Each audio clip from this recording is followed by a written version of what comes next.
We're going to be talking about what diminished chords are and how to use them. There's 3 basic types of diminished chords that you need to know. The first one is the diminished triad. Essentially, triads are chords that have 3 notes in them.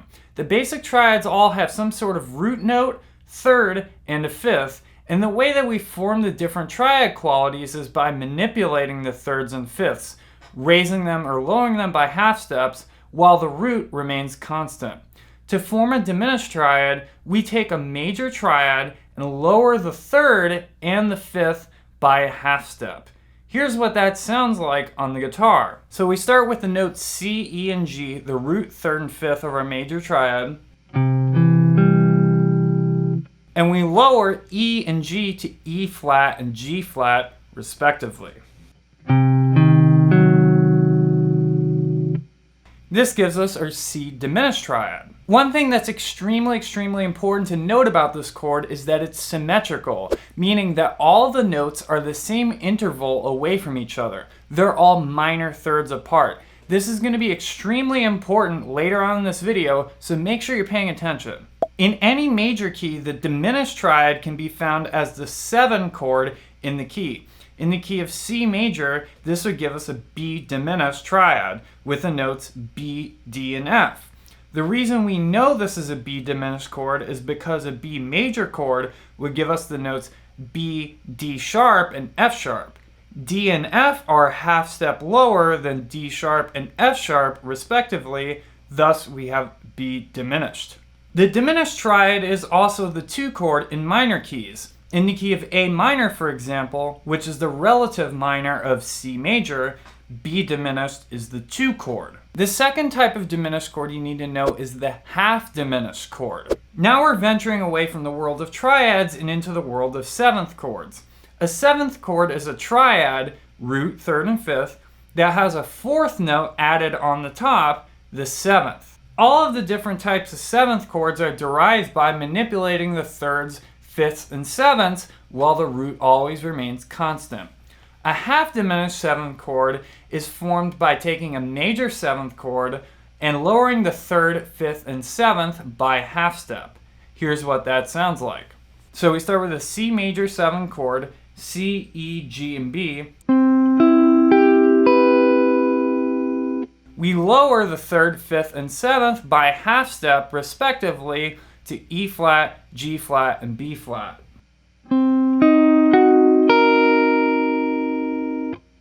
The reason this chord is labeled half diminished has to do with the type of 7th it contains. This C half diminished has a B flat note as its 7th, which makes it a minor 7th interval away from the root note of C. If we decided to go up from that B flat to the C an octave higher, it's actually a whole step away. This B flat note is also a major 3rd away from the 5th of the chord, G flat. So as you can see, this note breaks the symmetry of the diminished triad containing only minor 3rd intervals. Also, another extremely common way to name the half diminished chord is to call it a minor 7 flat 5 chord, because that also accurately describes its construction. Just like the diminished triad, the half diminished chord is found as a 7 chord in any major key. In the key of C major, the 7 chord is B half diminished. The same thing applies to minor keys, and this is probably the most common use for half diminished chords, which we'll cover in a few minutes. In the key of A minor, again the relative minor of C major, the 2 chord is B half diminished. And the third type of diminished chord you need to know is the fully diminished 7th chord. This chord can be extremely confusing for people, but it's much less complicated than it seems at first. The fully diminished 7th chord is formed by taking a major 7th chord and lowering the 3rd and the 5th by a half step, and unlike the half diminished chord, we lower the 7th by 2 half steps, giving us a diminished or double flat 7. Here's what that sounds like.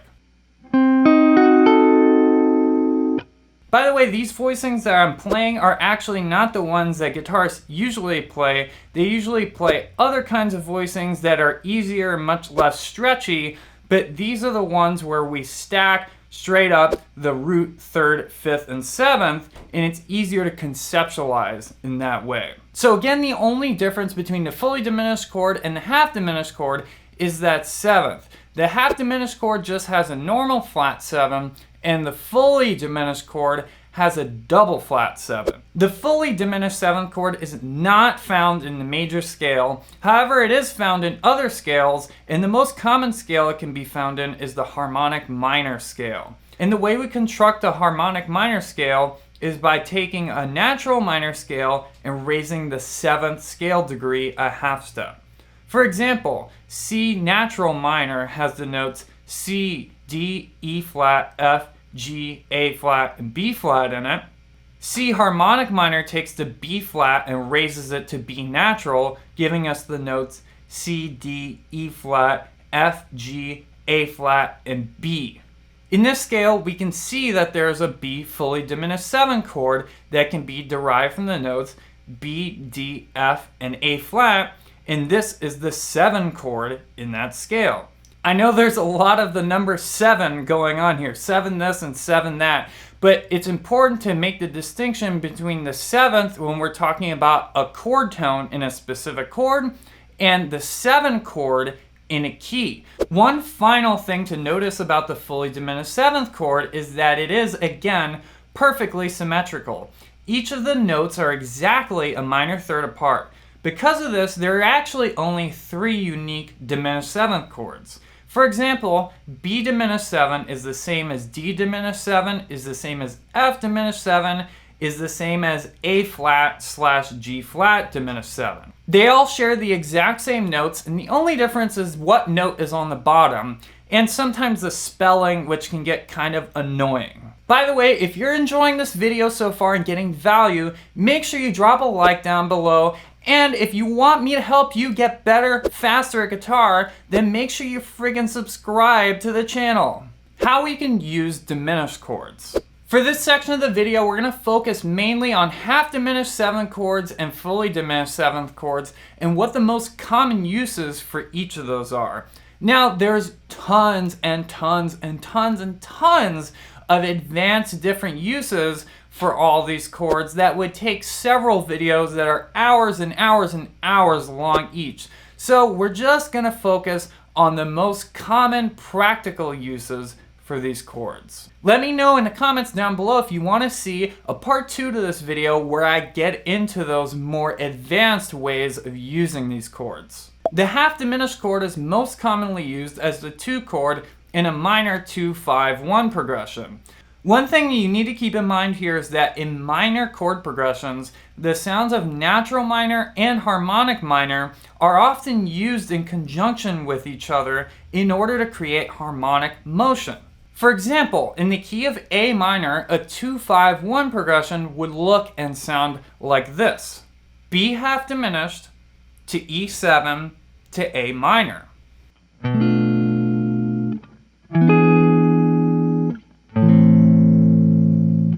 Now, when you play through tons and tons of tunes that contain this progression, I, for one, almost start hearing automatically the 5 and the 1 chord whenever I hear some kind of half diminished chord being played. After that, I always just hear bow, bow. I know I'm really good at singing. Let me know in the comments how good I am at singing. The fully diminished 7th chord is most commonly used in 2 ways. The first way is as a substitute for the 5 chord in a minor 2-5-1 progression, or in any other progression that contains a 5-1 motion. And the second way is as a passing chord. So if we take that same 2-5-1 progression in A minor, we can swap out the E7 for a G sharp fully diminished 7th chord. The reason is because there are 3 common notes between those 2 chords. The E7 has E, G sharp, B, and D, and the G sharp diminished chord has G sharp, B, D, and F in it. This is what that sounds like.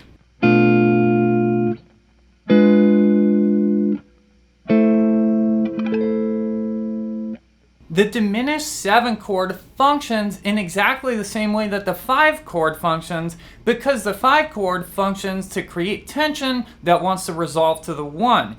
And again, The diminished 7 chord, being a very dissonant, tense sounding chord, creates that exact same tension, and it has the same notes almost as the 5 chord that wants to resolve to the 1 chord. The other extremely common way that fully diminished 7 chords are used is as a passing chord between 2 chords that are a whole step apart from each other. Let's check out this chord progression.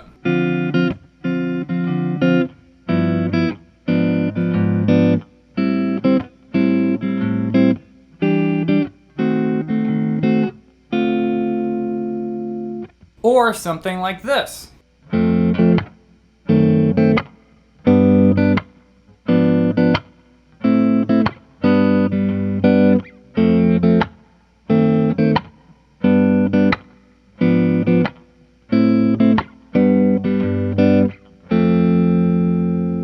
We can hear that the diminished 7 chord is functioning to create tension, but in a slightly different way than when we use it as a substitute for the 5 chord. So between the G chord and the A minor chord, the G sharp diminished 7 chord is functioning to pull us up to that A minor chord.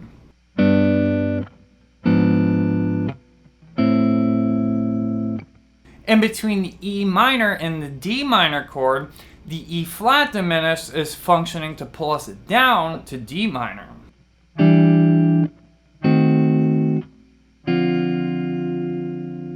A lot of times you see diminished 7 chords used to pull you from the 4 chord to the 5 chord, or the 5 to the 6, or the 3 to the 2, or any of those in reverse. That's what happened in that second progression. So in the second one, we could think of this being in the key of C, even though there's no C major chord in the progression. So we have F, which is the 4 chord, F sharp diminished, which is going to pull us up to the 5 chord, then the 5 chord, then G sharp diminished, which is going to pull us up to the 6 chord, and then the 6 chord. So you can use this as a really cool tool to write your own chord progressions by messing with all the different chords in the major scale and throwing passing diminished chords in between those chords of the major scale. In order to really get the most out of this concept of diminished chords, it's really important that you know your guitar fretboard super well. And if you're confused at all about the guitar fretboard and you're looking for a step-by-step system that lays it all out 100% clear so you can master the guitar fretboard, make sure you head on over to Jamsville.com and check out the Jamsville GPS Fretboard Fundamentals course. And until next time, listen, learn, and jam.